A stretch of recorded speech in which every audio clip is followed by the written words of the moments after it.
In the shadowed heart of medieval Europe, where opulent castles crowned mist-shrouded hills, a king ruled with an iron fist, and a darkness that no chronicler dared speak aloud. His name has been lost to time, obscured by centuries of rumor. Yet the whispers of his court survive, carried in the hushed tones of terrified courtiers, scribes, and servants. They spoke of a monarch whose appetites were insatiable, not for land or wealth, but for forbidden pleasures of the flesh, pleasures that twisted into rituals so bizarre and horrifying that even the bravest knights trembled in dread at his presence. From the moment he ascended the throne, this king was known for his unusual and often cruel desires. Nobles whispered that he saw human bodies not as vessels of life, but as canvases upon which he could paint his fantasies. Women and men alike were summoned to his chambers under the guise of royal favor, only to discover that the corridors of power hid rooms of torment and perverse indulgence. In these secreted spaces, hidden behind false walls, beneath the floors of banquet halls, and locked away in towers few had dared to climb, the king conducted his most intimate and twisted experiments. His favorite chamber, the one that would be whispered about for generations, was a vaulted room of black oak and crimson tapestries, illuminated by torches that flickered like restless spirits. The air was thick with incense, mingling the scent of wax, wine, and something more disturbing, fear. Here, the king demanded obedience, but also participation in acts that defied reason, acts that blurred the line between ecstasy and agony. There were reports of elaborate mechanisms, wheel contraptions, suspended ropes, and intricate beds that could bend and twist their occupants into unnatural positions. Every object in the room seemed designed to amplify sensation, while simultaneously instilling terror. The courtiers spoke of the king's obsession with control. He did not merely desire physical submission. He craved psychological domination. Those summoned to his chambers were often introduced to a game, a cruel, ritualized dance in which every glance, every hesitation, and every sigh was measured against his dark standards. Some historians suggest that his fascination bordered on mania, a compulsion so severe that even his closest advisors feared to contradict him. There were nights when the sounds of muffled cries and delicate, painful gasps drifted to the castle halls, echoing against stone walls as if the building itself were complicit in the king's unholy desires. One of the most infamous practices attributed to him involved mirrors. Large, polished mirrors lined the walls of his chambers, reflecting and multiplying every movement, every twitch of a captive's body. The king would position his subjects strategically, forcing them to watch not only themselves but also each other. The effect was intoxicating for him, a cruel symphony of desire, shame, and terror. Imagine, for a moment, a noblewoman or a young squire caught in this kaleidoscope of control. Each reflection magnified the intensity of his manipulations, turning the room into a living hall of twisted art, where the human form became both subject and object, painted in shadows and flickering torchlight. Yet mirrors were only the beginning. Some accounts, although perhaps exaggerated, describe rituals that involved precise, ritualistic interactions with everyday objects transformed into instruments of pleasure and pain. The king was said to enjoy elaborate games of restraint, in which silk ribbons, iron chains, and velvet ropes were woven into patterns across the limbs and torsos of his unwilling participants. The goal was never simply suffering. It was spectacle. Each binding, each twist of the body, was performed with exacting attention to symmetry, rhythm, and aesthetics. To the king, the human body was a living sculpture, pliable and expressive under his meticulous, often cruel, hand. Courtiers recounted an even more bizarre obsession: the king's fascination with the interplay of scent, touch, and whispered words. He demanded that those in his presence communicate in hushed tones, speaking only of desire, confession, or secret sins, all while being carefully restrained or positioned in ways that heightened sensitivity. He would orchestrate combinations of fabrics, perfumes, and oils, blending them in patterns that produced an almost hallucinatory response in his subjects. The room became a theater where the mind and body were inseparably entangled, the boundary between pleasure and terror dissolved into a single, intoxicating experience.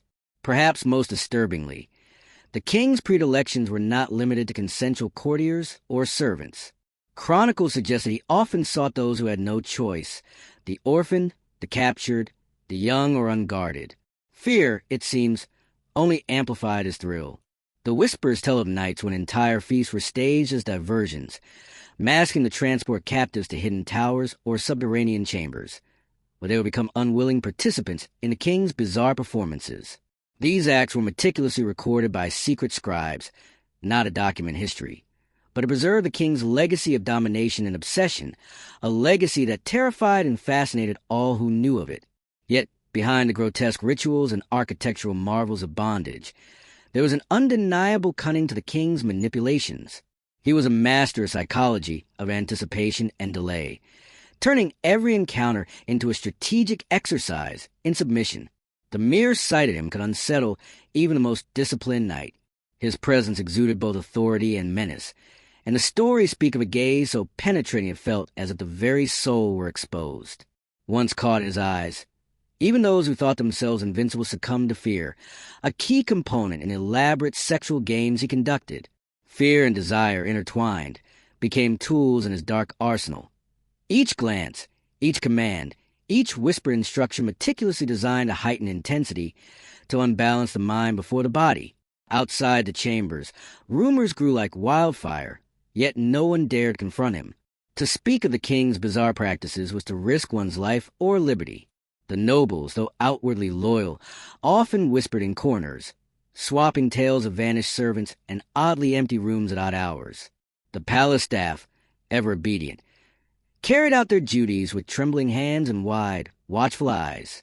Even the king's own family, those closest to the throne, often became unwilling participants in his schemes, swept up in rituals that combined fear, seduction, and artistic spectacle. It was said that the king's obsession was ultimately a form of art, a grotesque, living theater in which human beings became both actors and props. But art, in his eyes, required risk, suspense, and unpredictability. The boundaries of propriety were irrelevant. Morality was subservient to his desire. To survive in his court required not only obedience but imagination, an ability to anticipate his next move, to adapt to his shifting whims, and above all, to mask terror with a veneer of compliance. Many did not survive this delicate balancing act. Those who failed disappeared, their absence explained away by vague tales of illness, sudden departures, or the mercy of the king's will. In the early hours of dawn, after the candles had burned low and the echoes of night had faded, the castle seemed to exhale. Servants would creep through silent halls, undoing chains, removing mirrors, and wiping away evidence of the king's nocturnal indulgences. The walls themselves seemed to remember the screams and whispered confessions, as though stone and mortar could retain the echoes of suffering and ecstasy alike. Those who survived carried scars, some visible, others etched invisibly into the psyche. And yet, stories of the king's bizarre sexual practices continued to circulate, whispered by travelers, scribes, and those who had narrowly escaped his chambers. Each retelling grew more lurid, more detailed, feeding a legend that would outlive the man himself. By the time this king had ruled for decades, he had transformed his court into a labyrinthine web of obsession, secrecy, and perversity. Tales of his sexual exploits spread beyond borders, whispered in fear across Europe. Even neighboring rulers, accustomed to intrigue and betrayal, recoiled at the audacity of his indulgences. And still, despite the horror and fascination that surrounded him, he remained unchallenged, untouchable, terrifying, and forever enshrined in the shadowed corridors of history as a monarch who combined intellect, power, and an unspeakable appetite for control. Thus ends the first act of this dark tale, a glimpse into the chambers where power and desire collided, where fear and pleasure intertwined, and where a medieval king's bizarre, almost otherworldly sexual practices carved a legend that would echo through centuries. But this is only the beginning. Beyond the mirrors, chains, and whispered words, even stranger rituals awaited. Rituals that would stretch the boundaries of human experience and challenge everything we think we know about the darkest reaches of desire. As the years wore on, the king's obsessions deepened, no longer content with simple mirrors, ropes, and whispered confessions. The court had grown accustomed to whispers of his late-night indulgences, but even seasoned courtiers recoiled when tales emerged of the newest chambers he had commissioned. Secret rooms hidden beneath the foundations of the castle, accessible only through narrow spiral staircases and false walls, where darkness was absolute and sound became a weapon. Here, the king orchestrated his most elaborate and disturbing rituals, combining his insatiable lust with a flair for theatrical horror that would be remembered for centuries. These subterranean chambers were his private theater of indulgence. Torches lined the stone walls, casting grotesque shadows that seemed to dance of their own accord. Heavy curtains of velvet and silk were hung strategically, concealing alcoves where observers might watch, or be watched, without ever being seen. Chains of iron, polished and glinting, hung from ceiling beams, designed to restrain, elevate, or contort.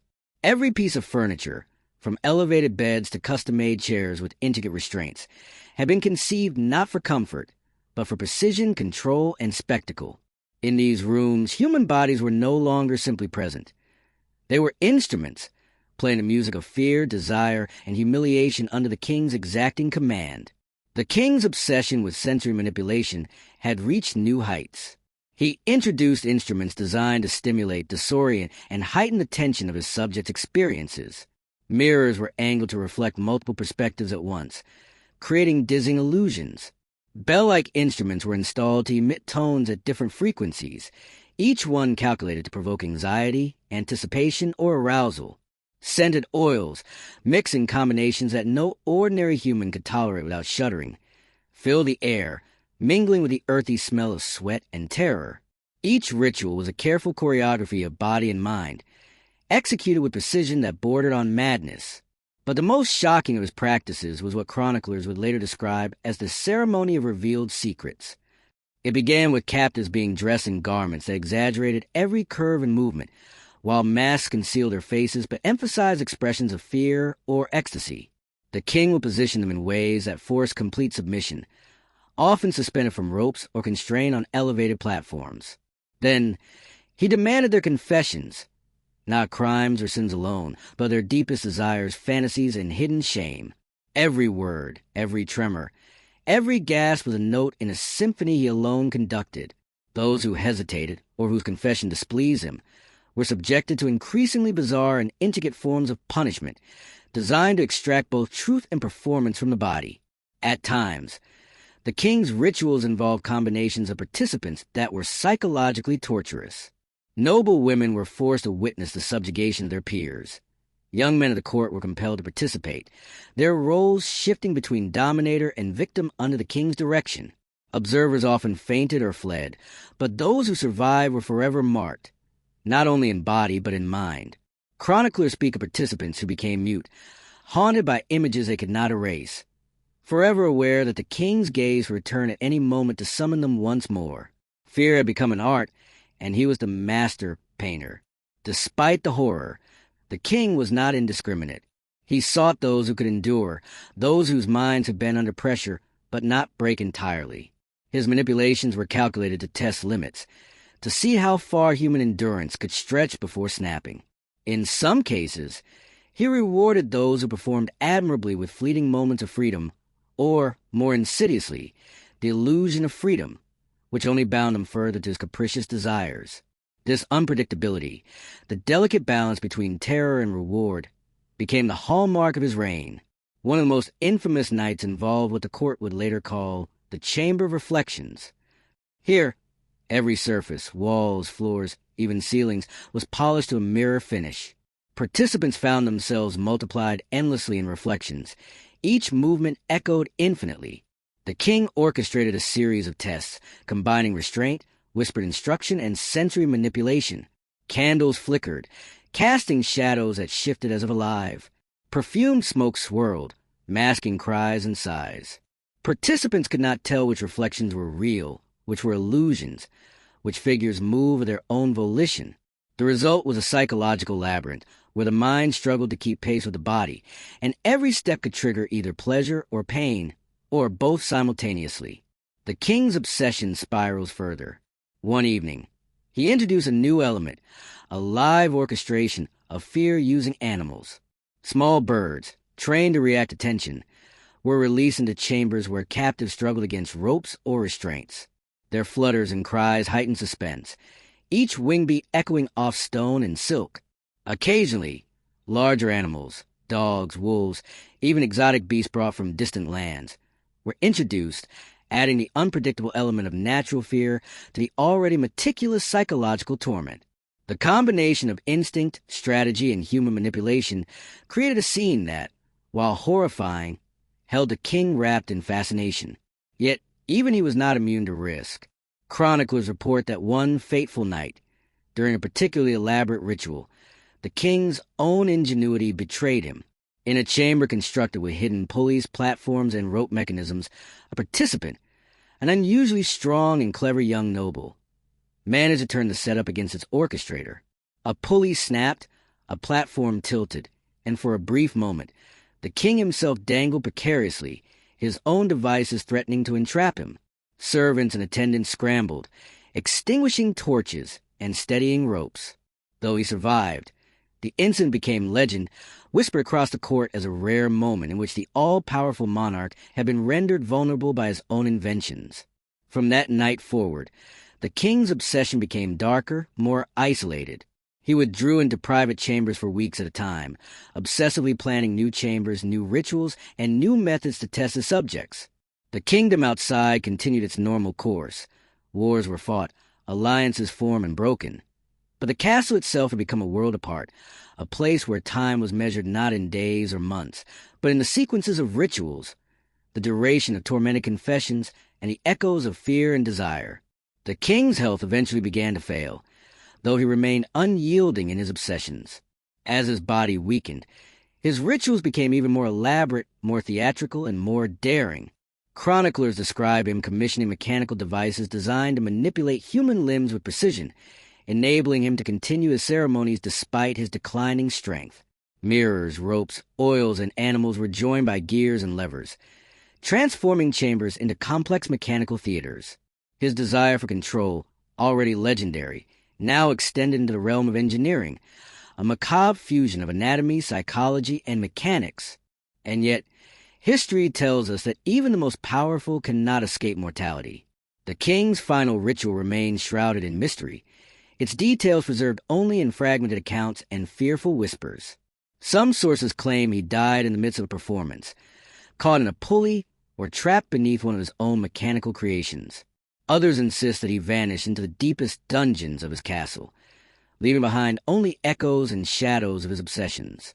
What is certain is that the kingdom was left to grapple with the legacy of his reign, a reign where desire, fear, and control had intertwined so tightly that the line between ruler and tyrant, pleasure and pain, had been forever blurred. In the aftermath, the castle became a place of legend. Rooms that had once echoed with whispered confessions and tortured gasps were sealed, hidden, or destroyed.